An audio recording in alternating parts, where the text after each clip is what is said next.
look who we ran into, Dave Marciano from Wicked Tuna. We saw him on the Falcon getting ready for the show. He gave us a few fishing tips and told us about how he got on the show. And here's a cool shot of my son standing in front of Dave's other boat, Hard Merchandise. Right, well, see, you can be like Brian Williams. You can say you were there, as if you really were. That's what I'm thinking.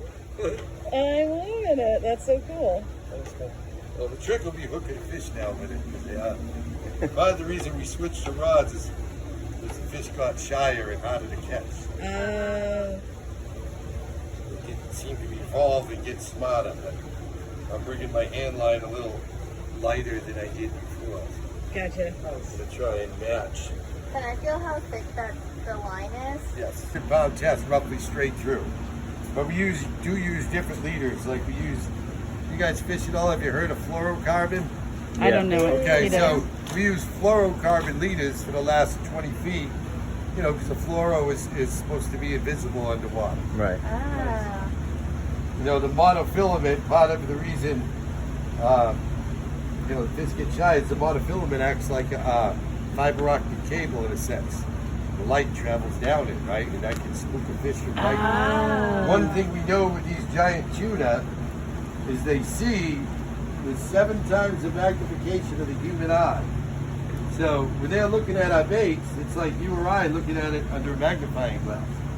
Wow. So that's why you see us all lose fish, because we walk that fine line between how low can we go to get more bites, but still be enough to land the fish, you know? Ah, no It's a kidding. fine line. That's The pretty lighter cool. you go, the more bites you're liable to get, but how can you hang on to it?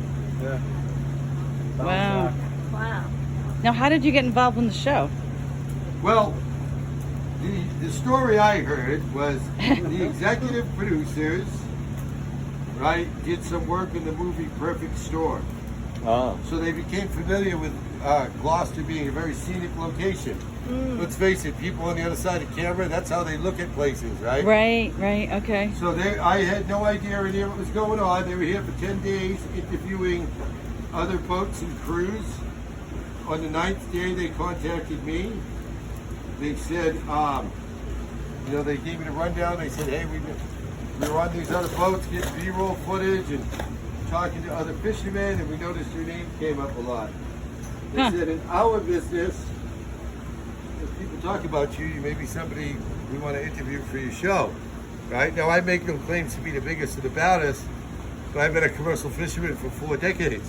Wow. I've had some really spectacular years and some really fucking disastrous ones as well, right? But Right. I've been around a long time, For a so long time. first words out of my mouth is there a check involved? I'm a commercial fisherman. Right. And, you know, that's what separates me a little bit from most of the other boats. You know, a lot of those guys, they were successful in other areas of their show, which is fine. It's always been a part of the fishery, and you know, so they got the money and they got a nice boat, and tuna fishing is their passion and their hobby, right? For me, it's a little different. That's why my boat model is different than theirs. My boats are work boats. You know, they're not so much a luxury boat. And again, there's no right or wrong. It's just different between us. You know. Cool deal. All right. And of course, I couldn't leave without an autographed photo made out to yours truly. Thanks, Dave.